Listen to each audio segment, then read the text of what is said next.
Boa noite. Sou Dorival Estrela, da Comunhão Espírita Elo de Amor, a Cielo, aqui de Barra Velha, que fica no litoral norte de Santa Catarina.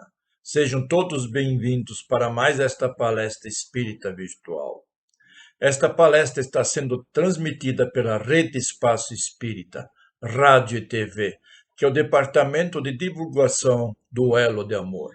Também pelo YouTube, TV Espaço Espírita, e pelo Facebook da Rede Espaço Espírita e do Elo de Amor.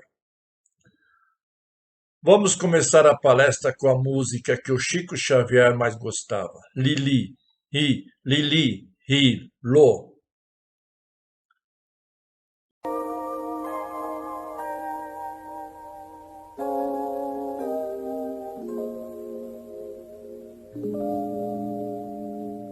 Um passarinho me ensinou uma canção feliz, e quando solitário estou, mais triste do que triste sou, recordo que ele me ensinou uma canção que diz: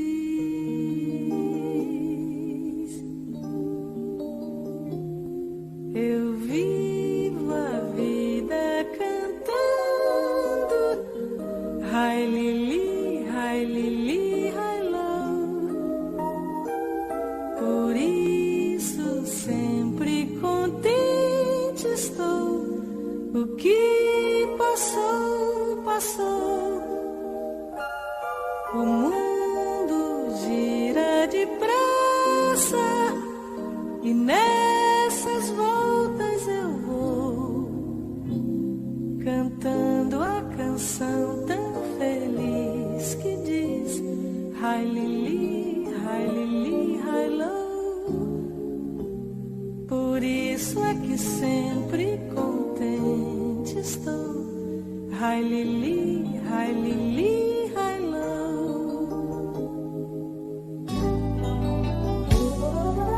Vivo a vida cantando Rai Lili, Ló. Por isso sempre contente estou. O que passou, passou. O mundo gira depressa e nessas voltas eu vou cantando a canção tão feliz que diz Rai Ló. Por isso é que sempre contente estou. Rai Ló.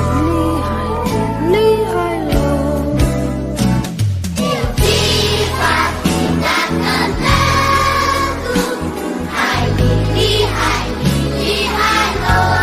Por isso sempre contente estou. Que passou, passou. O mundo gira depressa. Nessas voltas eu vou cantando a canção tão feliz que diz Rai Lili, Rai Ló. Por isso é que sempre contente estou.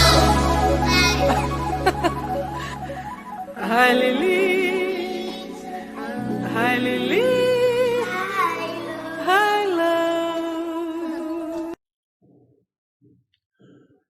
Vamos nos harmonizando com a prece. Elevamos nosso pensamento a Deus, nosso Pai, a espiritualidade amiga, para mais uma noite de estudos e aprendizados. Elevamos também o nosso pensamento ao nosso amado irmão maior, Jesus, que nos trouxe em seu Evangelho o caminho da redenção, que possamos entender sua mensagem de paciência, de humildade e amor incondicional, e nos amemos verdadeiramente uns aos outros como ele nos amou. que ele ilumine e inspire o nosso palestrante para mais esta tarefa. Agora teremos a palestra virtual com Guaraci de Lima Silveira, que é de Juiz de Fora, Minas Gerais, que vai abordar o tema Chico Xavier e seu legado. Guaraci, a palavra é sua. Olá, meus irmãos, olá, minhas irmãs, da Comunhão Espírita Elo de Amor, da cidade de Barra Velha, em Santa Catarina. Que alegria estar com vocês. Eu sou Guaraci de Lima Silveira, de Juiz de Fora, Minas Gerais. Estamos começando um estudo nessa casa, com muita alegria no coração por este convite. Esperamos contribuir dentro daquilo que for a proposta que foi nos oferecida. Agradeço de coração a todos vocês por essa grande oportunidade. Era dia 30 de junho de 2002. Era mais ou menos 19 horas e 45 minutos, por aí.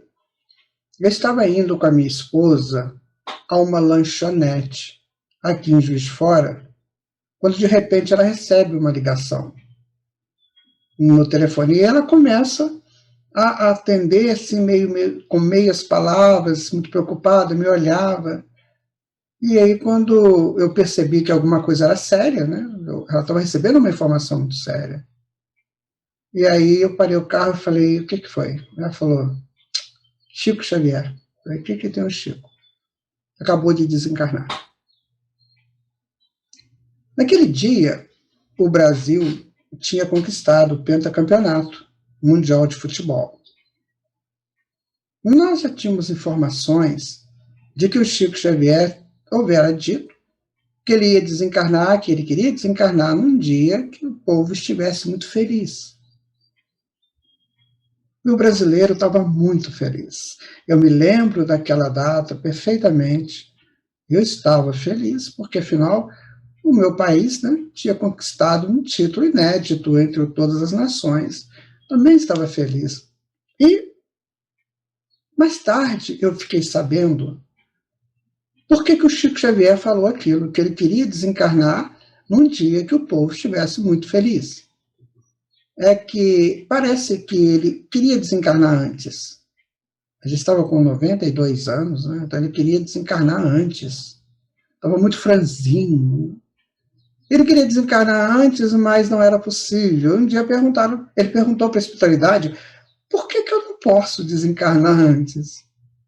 Aí os espíritos mostraram para ele uma barra de luz. E falaram assim, pois é, Chico, isso aqui está te impedindo. Mas o que é isso? Então ele disse, eles disseram para ele, são as preces que são dirigidas a Jesus para que você permaneça um pouco mais no corpo físico.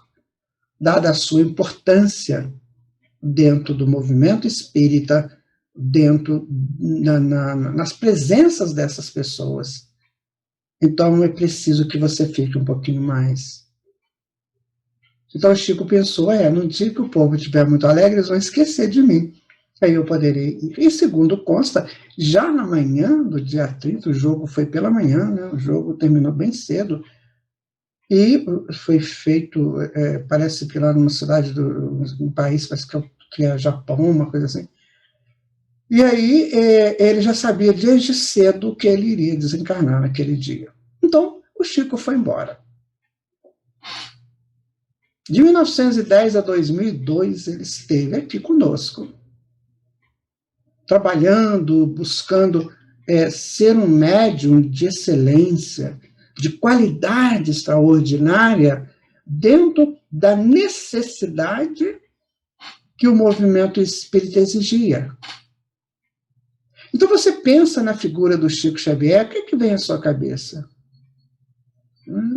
Quanta coisa você pode analisar da figura de Chico Xavier.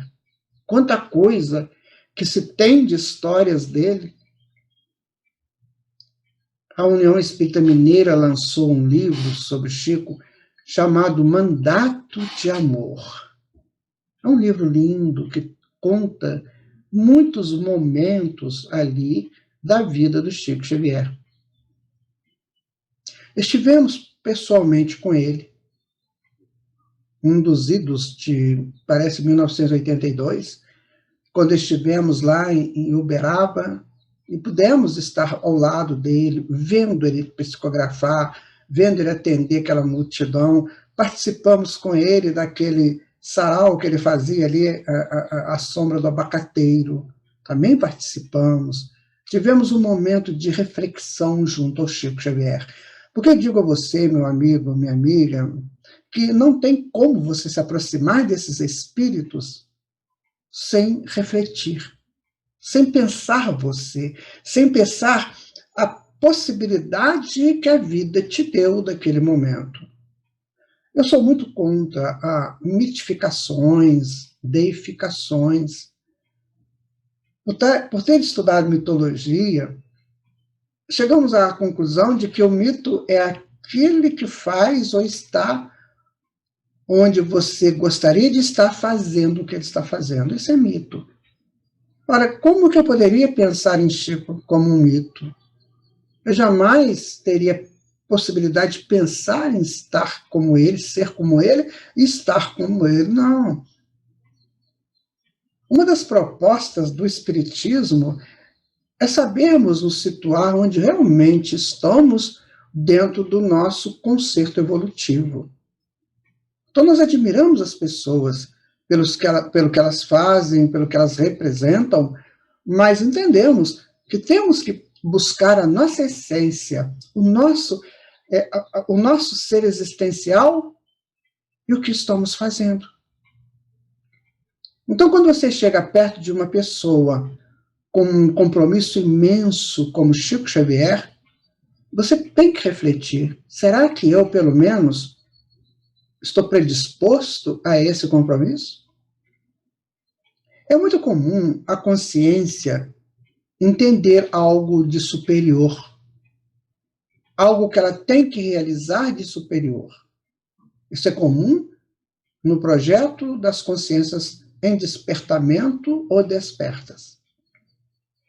Existe um caminho de consciência muito interessante, que, segundo Joana de Ângeles, nós temos 5 níveis de consciência.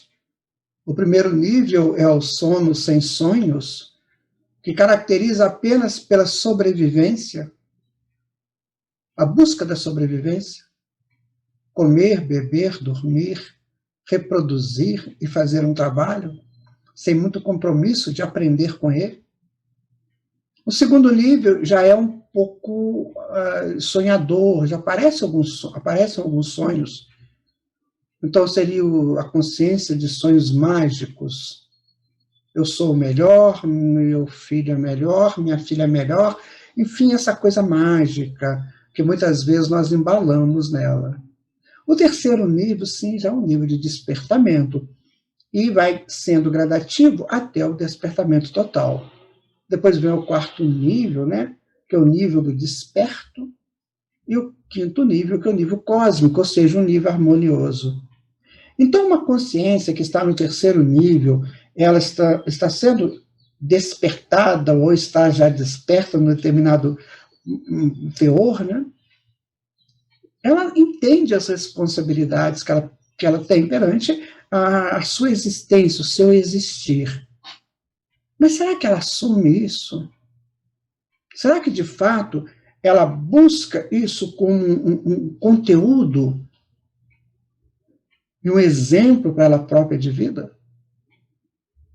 Quando se estudam ali os biógrafos de Chico Xavier, quem esteve ao lado dele, convivendo com ele mais diretamente, como um grande amigo que tivemos, uma grata satisfação de tê-lo em nosso ciclo, que foi o Arnaldo Rocha, esposo, né, da Meimei.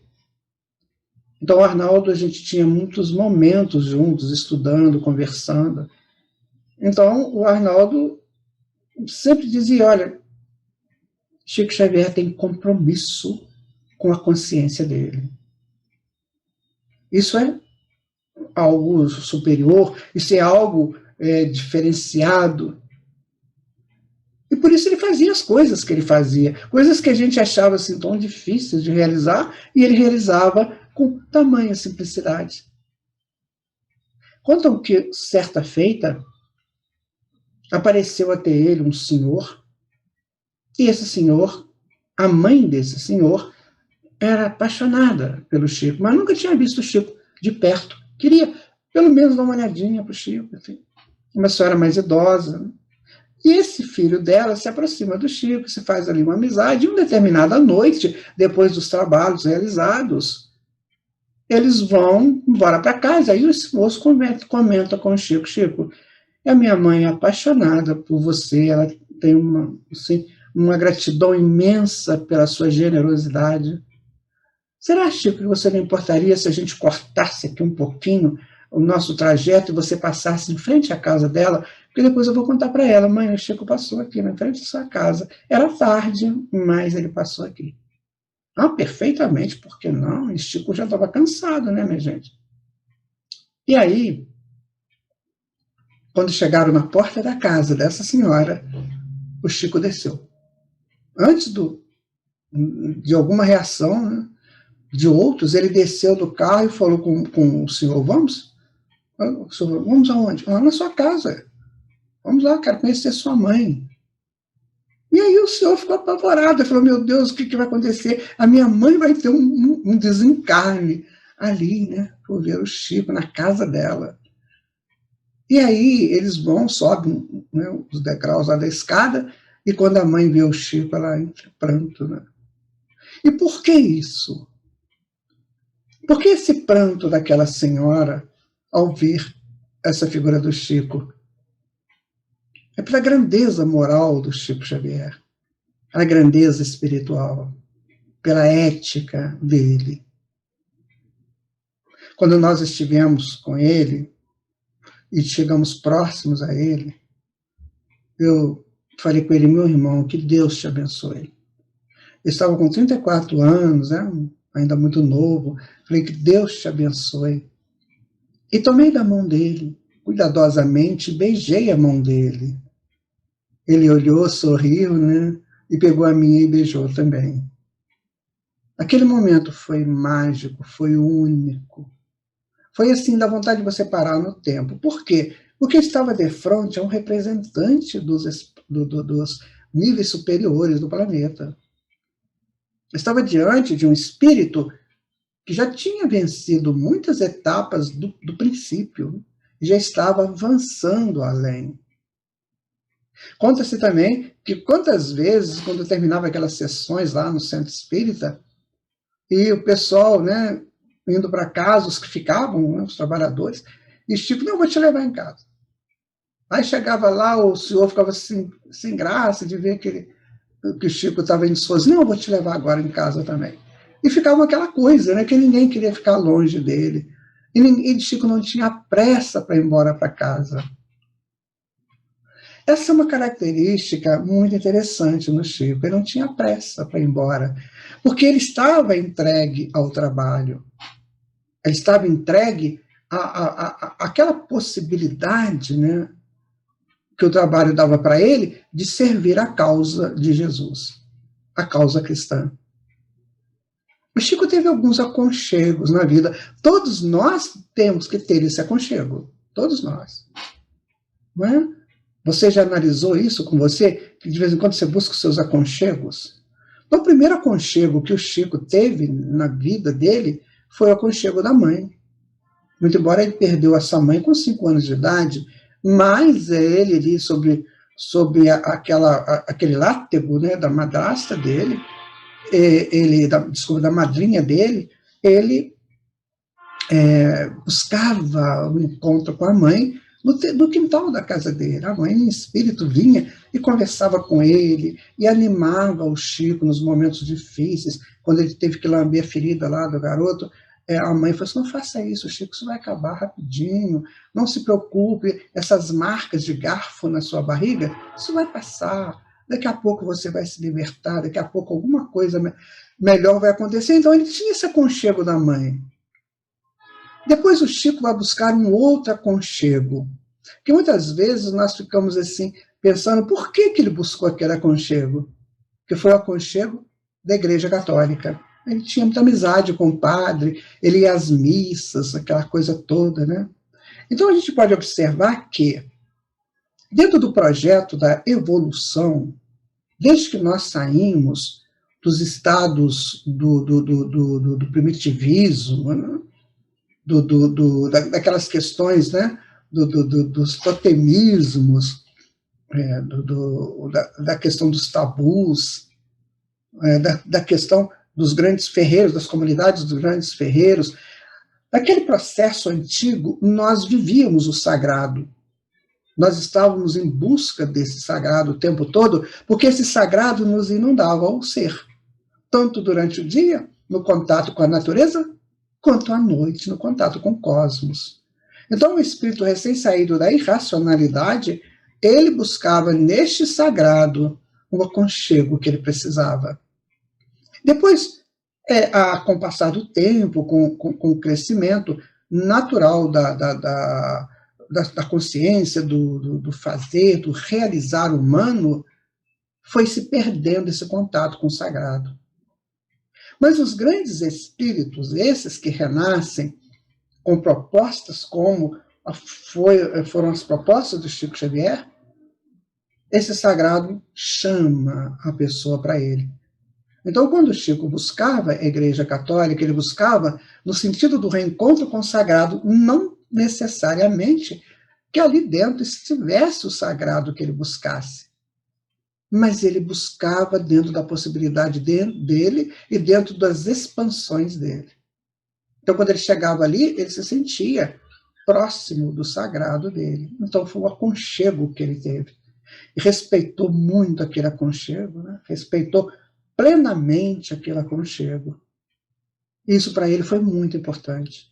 Naquela transição dele de menino para homem, né? Naquela transição do jovem. Certa feita ele estava assentado lá em Pedro Leopoldo, tem uma lagoa, ele estava sentado ali próximo da lagoa, talvez meditando, né? E de repente aparece uma figura maravilhosa para ele, linda, e conversa com ele, né? Pergunta assim: Chico, você quer realmente trabalhar para Jesus? Você gostaria de fazer isso? Sim, com certeza, eu quero trabalhar para o Senhor Jesus, né? E Chico tinha uma maneira interessante de chamar Jesus de Nosso Senhor Jesus Cristo. Certa feita nós fizemos uma palestra sobre essa frase, né? Nosso Senhor Jesus Cristo. Isso remonta a uma historicidade, a um processo de apropriação mitológica. Isso nos leva a estudos do Flávio Joséfo, nos leva a estudos de falas, de máximas de Jesus no Evangelho. E Chico conseguia sintetizar aquilo e falava Nosso Senhor Jesus Cristo. Então, naquele momento, aquele ser pergunta: você quer seguir? Você quer trabalhar? Quero. Mas você precisa de algumas coisas. E Chico pergunta: o que eu preciso? 3 coisas básicas. E todos nós sabemos quais são essas 3 coisas básicas, que é a disciplina. E Chico, então, abraça esse projeto. Ali foi seu terceiro grande aconchego, que foi Emmanuel, o seu mentor, aquele que esteve com ele o tempo todo, fortalecendo, ajudando e dirigindo a mediunidade do Chico Xavier. E aí você vai juntando essas coisas, sabe? Quando você reflete 19 anos sem a presença do Chico Xavier, mas com a minha presença aqui, porque o Chico passou, mas eu fiquei, não é? Você ficou. Todos nós estamos aqui depois do Chico. Uns, como eu, teve a possibilidade do encontro com ele, e outros talvez não. Mas se não teve um encontro pessoal com o Chico, teve um encontro pelas suas obras, por aquilo que ele fez. Então, como é que eu fico depois do Chico Xavier? Naquele dia, 30 de junho de 2002, ou naquela noite, né, no dia seguinte, O homem ainda comemorava muito a conquista da seleção brasileira, eu me lembro muito disso. E, paralelo a essa conquista da seleção brasileira, estava sendo feito o velório do corpo do Chico Xavier. E a gente, então, ávidos de saber como é que estava uma coisa e outra, né? A gente via uma multidão nas ruas aclamando a seleção e outra multidão lá no velório agradecendo ao Chico Xavier. Um contraste aparente, mas numa síntese magnífica de alegria. Alegria pelas conquistas. O Brasil havia conquistado a possibilidade de ter tido um espírito daquela envergadura reencarnado no seu seio, reencarnado e que ficaria para a história do país. E depois daquele tempo, né, nós, como espíritas, aqueles que já estavam com as atividades, né, já programadas e realizando, começamos a pensar como é que seria agora o movimento espírita sem o Chico Xavier. Certa feita, o Chico Xavier esteve aqui em Juiz de Fora, onde moro, e eu fui ao encontro, né? Chegando lá, era um centro muito grande, que era o centro que eu trabalhava, que eu via trabalhar depois, né? Naquela época eu não trabalhava lá. Mas aquela multidão, um centro imenso, com mais de 1000 pessoas, e eu olhava lá na tribuna e via aquela figura simples.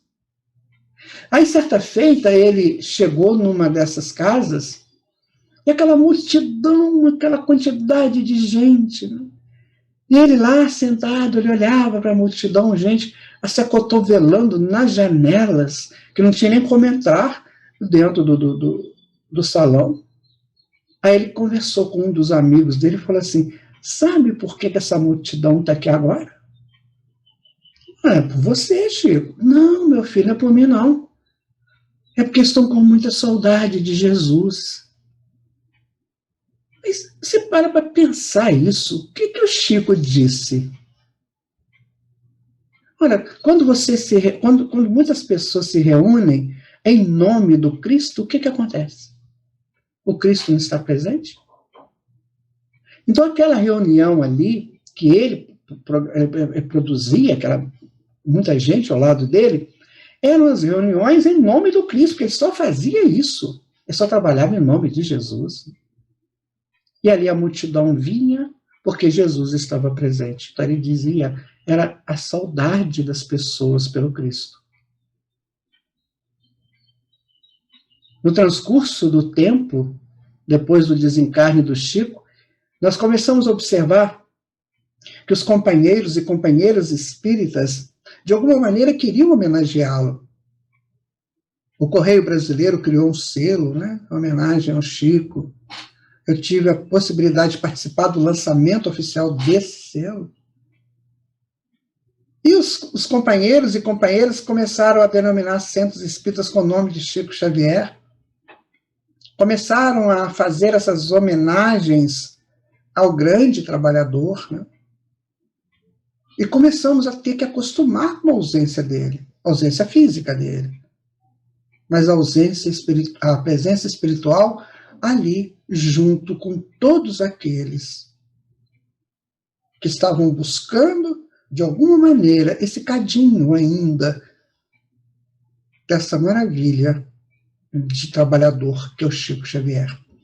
Se nós analisarmos a história do cristianismo a partir, né, eu gosto de analisar o cristianismo não só a partir de Jesus, mas a partir de Abraão, e até antes de Abraão, quando aquelas comunidades, né, aquele eixo dos exilados de Capela, que formou a civilização hebraica. E eles foram ali misturados na Mesopotâmia, alguns no Egito, alguns na Índia, eles foram fazendo os movimentos dele pela lei da atração, eles acabaram criando, né, se juntando para formar o povo hebraico, o povo judeu. Isso começa a acontecer, eu digo para vocês, mais ou menos uns 10 mil anos atrás. John Bright, foi aquele que mais estudou a história de Israel. Tanto assim que ele escreveu um livro que é um best-seller, que é um livro usado em todas as faculdades de teologia do mundo.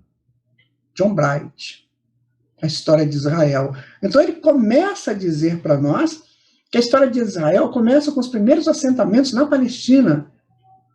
Esses assentamentos começam a 12.000 antes de Cristo. E ele fala de Jericó, uma aldeia cujo assentamento se deu, aldeamento se deu por volta de 8.000, 9.000 antes de Jesus. Então ali começam aqueles espíritos que iam formar a comunidade hebraica, elas começam a se montar naquela época. Então quando chega Abraão, já estava feito uma esteira onde ele pudesse realizar o trabalho que realizou. Tanto assim que a comunicação mediúnica para ele disse: você formará uma grande nação. Porque já estava preparado aquele momento. Então toda a história dos hebreus foi de preparação para a vinda de Jesus. Quando estudamos os 2.000 anos, mais ou menos, que antecedeu a vinda de Jesus, você vê que todo o movimento da história hebraica, ela é um tecer de um tapete para Jesus um dia pisar nele. Então, quando você pega o estudo do cristianismo, você vê grandes nomes no estudo do cristianismo, grandes nomes. E vamos citar 3 desses.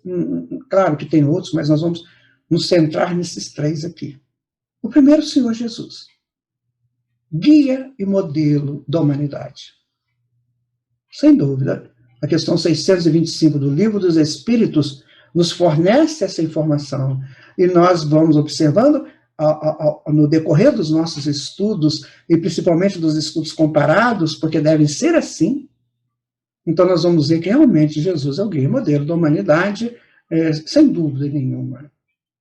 Mais tarde, por volta do século I, entre os anos provavelmente 30 até 60, 70 do século I, nós tivemos uma outra figura exponencial, que foi a figura de Paulo de Tarso, convidado por Jesus para ministrar o trabalho de realização nas comunidades, né, do crescimento da mensagem de Jesus.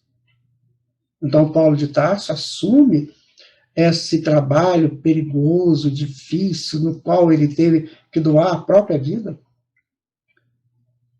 Mas ele é de uma firmeza, de uma propriedade assim, que nos encanta. Paulo de Tarso nos encanta. Então, o Paulo de Tarso pode ser o guia e o modelo do cristão. Você quer ser cristão? Realmente? Você abraça a doutrina de Jesus e agora você quer ser um cristão verdadeiro? Então você tem um guia modelo, que é Paulo de Tarso. Então você tem guia e modelo como enquanto humanidade, você tem Jesus. Enquanto cristão, você tem Paulo. Aliás, o nome cristão foi dado na frente de Paulo por Lucas, proposto por Lucas na frente de Paulo. Nós somos chamados de homens do caminho, viajores, enfim, mas isso todo mundo é. O pessoal do mal também caminha, o pessoal do mal também viaja. Então nós temos que fazer uma diferença disso aí. Já que nós estamos trabalhando com o ser mais iluminado do mundo, e Cristo significa iluminado, então vamos nos chamar uns aos outros de cristãos? A proposta de Lucas próximo a Paulo. E ali nós tomamos esse nome de cristãos. Então Paulo se torna esse guia modelo dos cristãos, e quando a gente estuda a história de Paulo, né, nas suas mais variáveis diferenciações e propostas de análises, você vai ver esse modelo de cristão. Senhor, o que quereis que eu faça? É a primeira pergunta, é a pergunta básica. O que o Senhor quer que eu faça? Ou seja, Senhor, eu vou fazer de acordo com o que eu puder, de acordo com o meu tempo disponível. Senhor, eu vou fazer de acordo com aquilo que não atrapalhe a minha vida. Não foi isso que Paulo falou. Senhor, o que quereis que eu faça? Isso é uma proposta extraordinária. E quem é o guia e modelo dos espíritas? Não tenham dúvidas, né? Era noite, de 14 de setembro de 1865, nós estamos em Salvador, na Bahia, quando Olímpio Teles de Menezes, às 23h30, cria o primeiro centro espírita do Brasil. Grupo Espírita Fraternidade. Isso naquele dia, né, em setembro de 1865. Hoje nós estamos em 2021. Nós temos aproximadamente, segundo levantamentos, 14 mil centros espíritas, fora as outras instituições que levam o nome de espírita. Por exemplo, abrigos, creches, escolas, enfim. Mas centros espíritas, 14 mil, mais ou menos, nesse período pequeno. Né? 150 anos, mais ou menos, 140 mil centros espíritas. Como é que isso aconteceu? Né? Leopoldo Cirne, que foi um grande espírita baiano, ele ajudou muito nessa construção de centros, ele incentivava muitas pessoas para encontros, levava corais, né, para fazer aquele estímulo para criar casas espíritas. Bezerra de Menezes, com a sua presença ímpar. Outro também cuja presença deu estímulos, e Chico Xavier, com o seu trabalho. Então, são muitas histórias que permeiam o movimento espírita no Brasil. Mas a história de Chico, ela é muito ímpar, porque se nós analisarmos Chico como um analfabeto, como gostavam de dizer, né, nós não vamos entender por que ele realizou a tarefa que realizou. Os livros que ele psicografou, 459, foi a última vez que eu li essa contagem, 459. Vendidos mais de 550 milhões de livros, já traduzidos em muitas línguas. Enfim, o que aquele homem simples, analfabeto, né, como é que ele pôde realizar isso? Ou ele era um gênio, ou ele era um médium muito, muito consciente do trabalho dele. Nós pensamos as duas coisas. Chico Xavier viveu outras encarnações, então se nessa ele não estudou, não aprofundou nos estudos, mas já fazia muito disso, né? Porque o médium sempre contribui com muito que ele tem, com o pouco que ele tem, na concepção dessas informações mediúnicas, dessas comunicações mediúnicas. E aí você vai entrar num campo extremamente delicado e, ao mesmo tempo, magnífico, que é a mediunidade. Que é um ponto de referência em Chico Xavier. Que depois que ele deixa o mundo físico, veja bem, nós não podemos fazer a obra dele. Os livros que ele psicografou são deles. Nós não podemos ser o homem Chico Xavier, definitivamente, é ele. Agora, o médium, nós podemos tirar lições para nós. Então, o que fica depois de Chico? A mediunidade. A prática da mediunidade, da maneira como ele realizou no campo da disciplina, no campo da humildade, da simplicidade, mas da extrema fidelidade. Então, isso que ficou para nós. É o que nós podemos buscar naquele guia e modelo. Eu posso ler a obra do Chico Xavier, podemos ler-a de ponta a ponta, mas não seremos nós os construtores da obra. E nem seremos o Chico, né? Nem seremos a sua vida.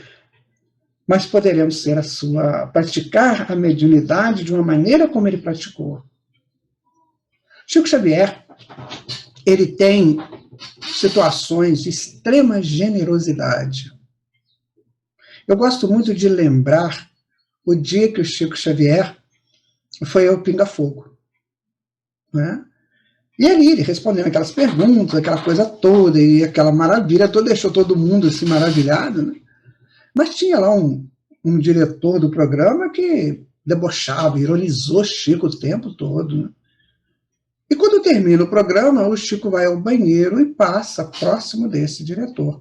E fala com ele assim, você pode me esperar só um pouquinho? Então ele vai para o banheiro, aquele diretor ali, muito, muito cético, né, assim, muito não acreditando naquilo, nada daquilo. E aí o Chico chega e entrega para ele uma carta. Tem uma carta aqui, uma correspondência para você. E vai embora, né? E aquele homem então pega aquela carta e começa a ler e fica desesperado. E ele vai para casa e chega lá, joga a carta na mulher dele. Olha, lê isso aí. Depois ele mesmo pega e começa a ler. Era a carta de um filho deles, que tinha sido morto, né? Por um tiro.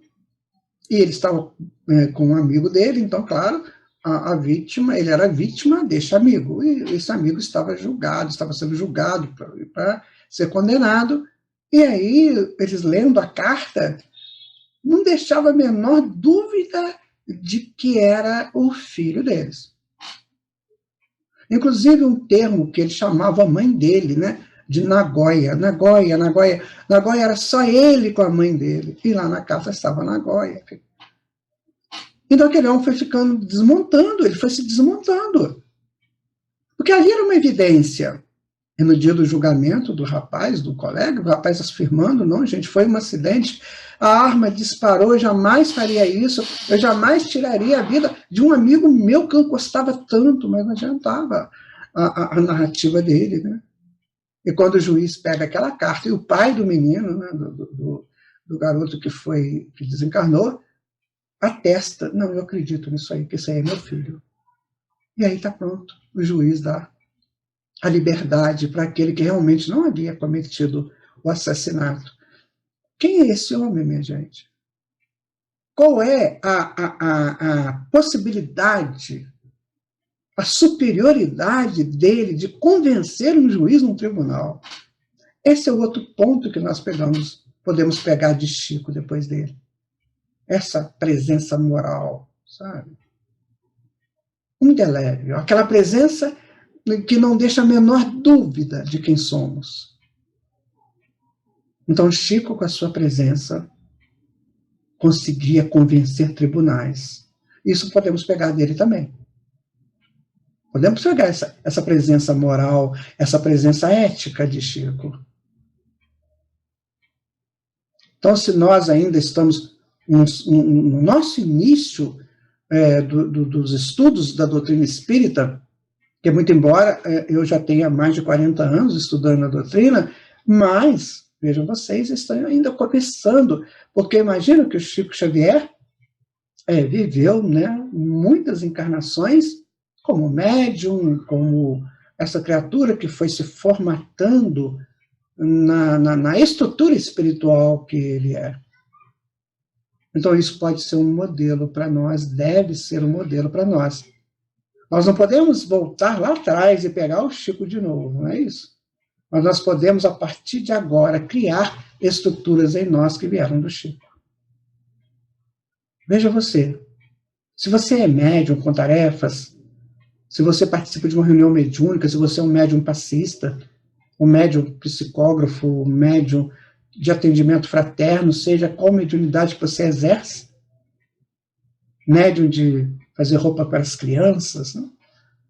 De preparar o serviço social do centro, enfim, você é um médium, de todo jeito você é um médium, num grau qualquer, como Allan Kardec nos explicou. Então, se você é tudo isso, você tem um modelo chamado Chico Xavier. Então, agora você pode pegar de Chico esse modelo. Então, nós não podemos querer ter o Chico nesse instante, enquanto presença conosco, presença física ou presença espiritual permanente. Mas nós podemos ter o modelo dele. A mediunidade praticada pelo Chico era de tanta generosidade que nós estamos ainda um pouquinho distantes de entender o tamanho disso. Uma mãe que pegava uma carta de um filho, de um pai, ou de um amigo, ou de um irmão, uma irmã, e via ali a informação de como ele estava. Segundo constam, foram mais de 2.000 cartas de consolo que ele psicografou. Isso é uma generosidade sem limites. Quantas vezes Nós podemos usar a nossa mediunidade para ajudar alguma pessoa e a gente fala que não tem tempo agora, que não tem esse momento disponível agora. Há pessoas, por exemplo, que estabelecem o seu momento de ir ao centro espírita, o seu dia detalhado. O meu dia de ir ao centro espírita é quarta-feira, por exemplo, ou segunda-feira, como hoje. Demais eu não posso. Então, eu só vou ao centro espírita naquele dia que está marcado para eu ir. E depois que eu termino a minha tarefa, eu já pego o meu carro e estou indo embora para casa. Ou então pego o ônibus, ou enfim, corro. Eu participo, né, de reuniões espíritas há muito tempo. Eu tive essa possibilidade de observar isso nos centros espíritas. Ora, quando terminava a palestra, a gente estava dando a palestra, o centro estava cheio. Quando terminava, que você chegava lá fora, não tinha mais ninguém, já tinha todo mundo indo embora. Uma pressa para ir para casa, uma coisa absurda. Sabe? Então falta essa generosidade. Chico Xavier terminava o trabalho dele, ele ficava lá. Alguém precisava conversar com ele. Alguém precisava de uma palavra, de um olhar, enfim. Tem um caso muito interessante que até eu estava ouvindo, né, outro dia, aqui pela rádio, né? E que o menino, né, correndo, gritando o nome do Chico, e ele tendo que tomar um ônibus para realizar uma coisa, e o menino só queria um beijo do Chico. E o Chico deu vários beijos no menino. Imagina você, e ele tinha que ir embora, ele estava atrasado. Você faria isso? Então, quando a gente pensa em o pós-Chico, nós temos que pensar naquilo que ficou dele como exemplo. Então, não basta eu falar o nome Chico Xavier, botar o nome do Chico no centro espírita, sabe? Botar lá até um retrato dele, tem gente que gosta, né, de colocar o retrato. Enfim, não basta isso. É preciso que eu faça mais ou menos algo semelhante àquilo que ele propôs em vida. E os casos dele se multiplicam, né? Muitas coisas que ele fez. Certa feita, ele estava indo para o trabalho, eu estive em Pedro Leopoldo já, na Fazenda Experimental, estive na casa dele também, que hoje é um museu. Então, de Pedro Leopoldo à Fazenda Experimental, nós fizemos esse percurso de carro, mas são 6 quilômetros. Então, o Chico Xavier estava indo, né? E quando ele começou a caminhar, um senhor gritou, era de manhã, "Ô, Chico!" E fez aquele sinal assim, "Oi!" Assim, "Estou com pressa", né? Aí lá, um pouquinho, Emmanuel chega para ele e fala assim, "Chico, volta lá. Cumprimenta direito. Você não sabe que o seu cumprimento, o seu sorriso para ele é vida para ele naquele dia?" Aí o Chico voltou, olhou, cumprimentou, enfim, e foi a alegria daquele senhor. Às vezes, minha gente, a generosidade ela é tão pequena, tão fácil de oferecer, tão fácil de ofertar, e a gente fica preso, né, nos nossos nichos mentais sombrios, né? Agora eu posso, depois a gente vê isso, talvez amanhã. Então o legado de Chico Xavier é o legado, né, da fidelidade, da sinceridade, da generosidade. Quando você lê um livro do Chico, você pensa assim, nossa, que coisa maravilhosa. Você imagina agora o Chico psicografando aquele livro? Por exemplo, Paulo Estevão, que é um livro muito, muito longo, né, com muitos detalhes históricos, enfim, os diálogos são às vezes complexos, e ele ali, né, se dedicando àquele trabalho. Estivemos lá na sala onde psicografou Paulo Estevão, às vezes ele ficava ali sozinho até tarde, né, psicografando, para um dia chegar até nós. E quando a gente está com esse livro na mão, será que a gente pensa nisso? Será que eu fico imaginando essa coisa linda do Chico ter feito isso, ter dedicado isso? Ah, mas outros médiums também fazem. Sim, fazem, com certeza. E fazem bem também. Só que, por ele, vinha com uma conotação diferenciada. Exatamente por quê? Porque ele era muito humilde. Quanto mais sábio é o espírito, mais humilde ele é. Eu via isso muito quando criança na minha terra natal, que é uma cidade pequenininha. E ali, aquelas pessoas muito antigas, senhores, né? Já, quem sabe aqueles lavradores, que à tardezinha, às vezes, sentavam para fumar o seu cachimbo, né? Para fumar ali, sei lá, bater aquele papo, aquele negócio. E eles começavam com uns aforismos que eram encantadores. Me lembro de uma vez, um deles chegar para mim, era um garoto, né? Falou comigo assim: meu filho, você sabia que amanhã vai chover? E estava um sol lindo, sol de brigadeiro, céu de brigadeiro. Eu falei, mas como vai chover? Está tão bonito. Não, olha o vento que está vindo não sei da onde, para não sei da onde, isso aí é vento de chuva e amanhã vai chover. Eles tinham esse conhecimento, eles tinham, assim, palavreado, né? Fantásticos. Então eles eram muito simples. E eles eram sábios naquilo que falavam.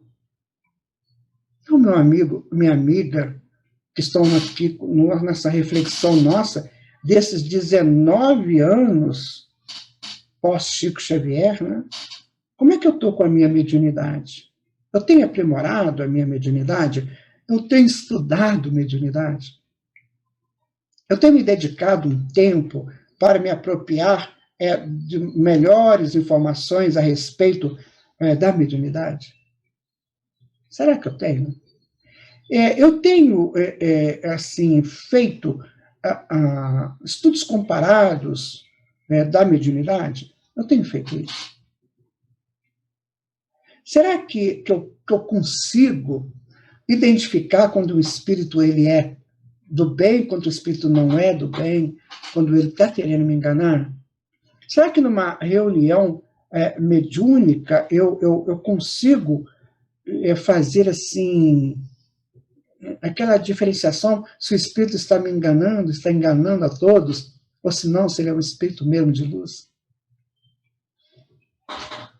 Então, André Luiz, ele fala para nós do campo das percepções. E nós vamos ver isso no estudo da glândula pineal, que André Luiz trabalhou tão bem isso, através da mediunidade de Chico Xavier. Será que eu estou dando conta dessa mediunidade? Será que eu sei o que é uma glândula pineal? Será que eu consigo entender isso? Será que eu tenho essa curiosidade de saber essas coisas? Como é que a luz entra pelos meus olhos? Quando ela reparte para o occipital, o que é que vai ser luz? O que é que vai ser imagem? O que vai ser iluminação para a glândula pineal? Eu consigo entender isso? Eu tenho essa vontade de aprender isso? Quando eu estudo, por exemplo, a mediunidade, eu consigo tirar todas as conclusões e tirar todas as dúvidas que eu tenho em relação a ela. Porque é bom saber disso, exatamente porque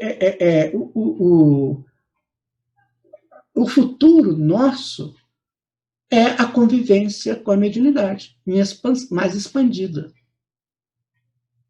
Que é essa comunicação não verbal. Então, nós vamos viver isso.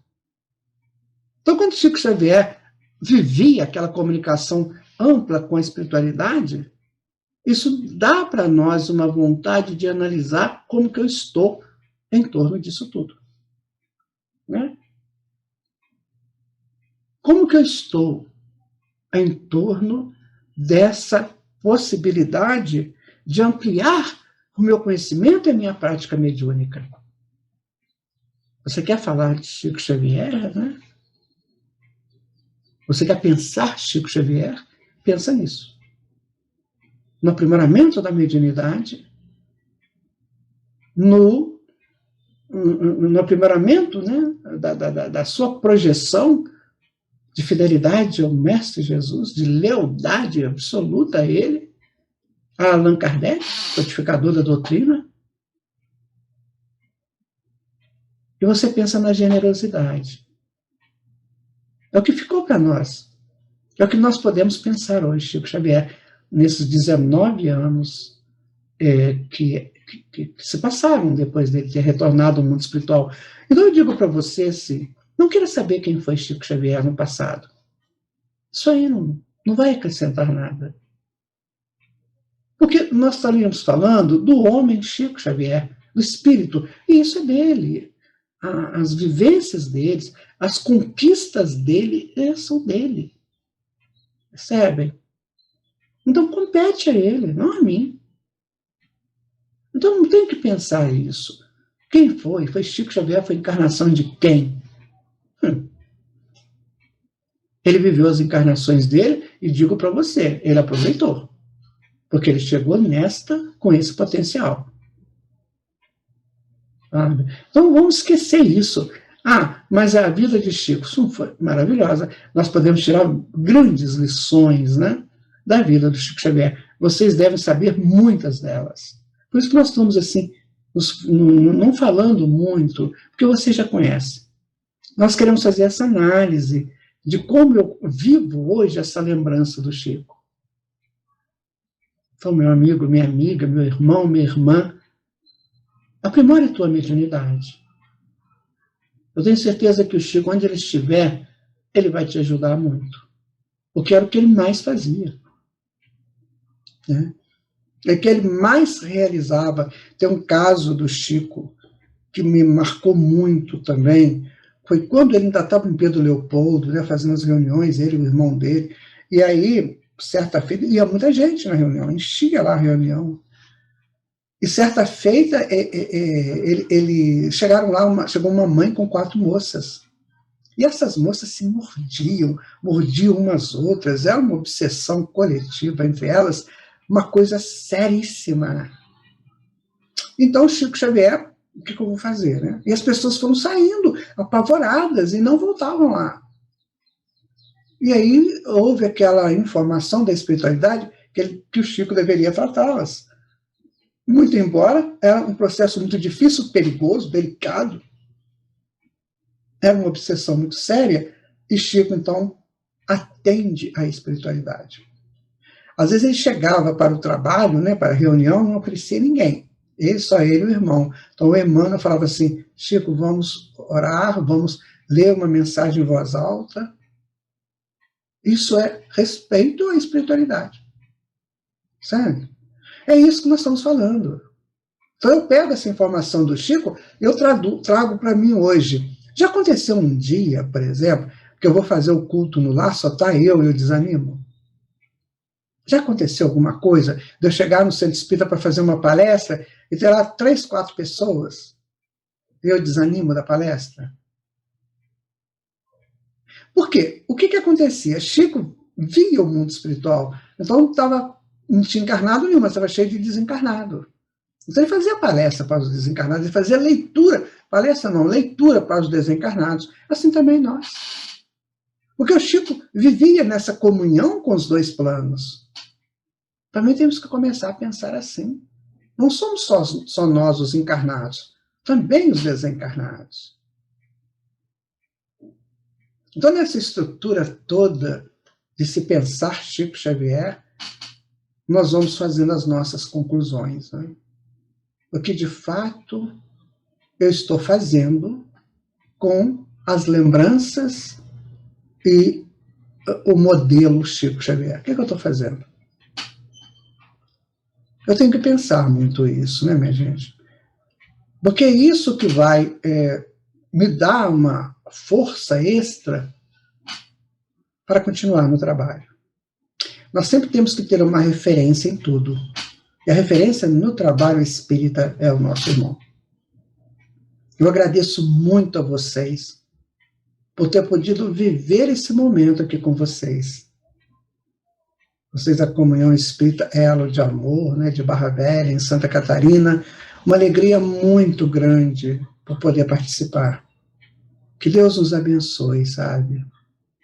Que Deus abençoe nosso querido irmão Chico Xavier, onde ele se encontra, que com certeza ele está trabalhando. Quando eu estava na fila para cumprimentar o Chico, lá em Uberaba, e eu ali, muito pensativo, né, olhando aquilo tudo, e de repente o Eurípides passa por nós. Aquele filho adotivo dele. Eu falei, Eurípides, me fala uma coisa. Às vezes eu estou lá em casa, na minha cidade, pensando no Chico Xavier, e eu pergunto para mim mesmo, o que o Chico está fazendo agora? Aí ele olhou para mim e falou comigo assim, toda vez que isso acontecer com você, você responde imediatamente, ele está trabalhando. Isso para mim foi marcante. Ele está trabalhando para o bem. Vi aquelas pessoas ali, na sombra do abacateiro, pegando uma quantia mínima financeira que ele podia dar, mas naquela alegria de estar perto dele. Estava trabalhando no bem. Vi ele psicografando cartas lá aqui, de mães, né, pedindo informações dos filhos ou algo parecido. Estava trabalhando no bem. Então, onde ele estivesse, estava trabalhando no bem, e onde ele está hoje, ele está trabalhando no bem. Então, que ele possa cada vez mais nos ensinar a trabalhar no bem. E que a gente possa tornar, de fato, um eficiente trabalhador deste bem, que vai nos libertar. Este vai nos libertar. Porque essa é a maior caridade que nós podemos fazer. Trabalhar no bem. Porque o bem me liberta, o bem liberta a todos. Muito obrigado mesmo por este momento. Que o Senhor Jesus abençoe a cada um de vocês. Cada lar, cada pessoa, o estado de vocês. Abençoe o nosso Brasil. Fiquem em paz. Até um próximo encontro. Que Jesus nos abençoe sempre. Que assim seja, minha gente. Muita paz. Excelente palestra, Guaraci. Só temos a agradecer pelas palavras, pelo conhecimento e cada vez mais entender um pouco quem foi Chico Xavier. E com certeza, essas mesmas palavras, estes ensinamentos vão ajudar muito neste momento que o planeta Terra está passando. Convidamos todos a acessar a tvespaçoespírita.com.br, radioespaçoespírita.com.br. Ambas estão 24 horas no ar e tem o app no Play Store. E também tem o jornal espaçoespírita.com.br. O espaço é sem o cedilha. E também estamos nas principais redes sociais.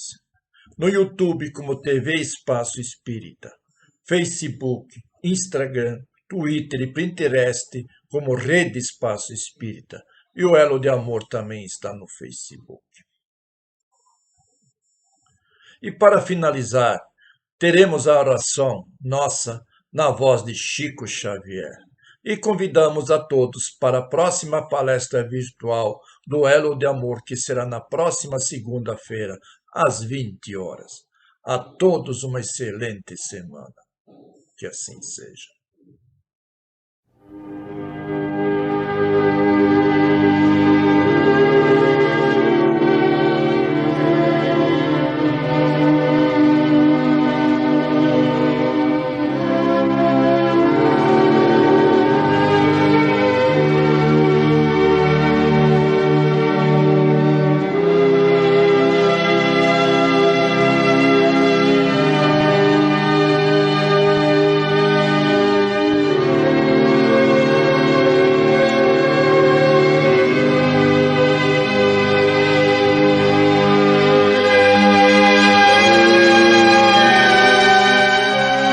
Oração nossa. Senhor, ensina-nos a orar sem esquecer o trabalho, a dar sem olhar a quem, a servir sem perguntar até quando, a sofrer sem magoar, seja quem for, a progredir sem perder a simplicidade, a semear o bem sem pensar nos resultados, a desculpar sem condições, a marchar para a frente sem contar os obstáculos, a ver sem malícia, a escutar sem corromper os assuntos, a falar sem ferir, a compreender o próximo sem exigir entendimento, a respeitar os semelhantes sem reclamar consideração, a dar o melhor de nós, além da execução do próprio dever, sem cobrar taxas de reconhecimento. Senhor, fortalece em nós a paciência para com as dificuldades dos outros, assim como precisamos da paciência dos outros para com as nossas próprias dificuldades. Ajuda-nos para que a ninguém façamos aquilo que não desejamos para nós.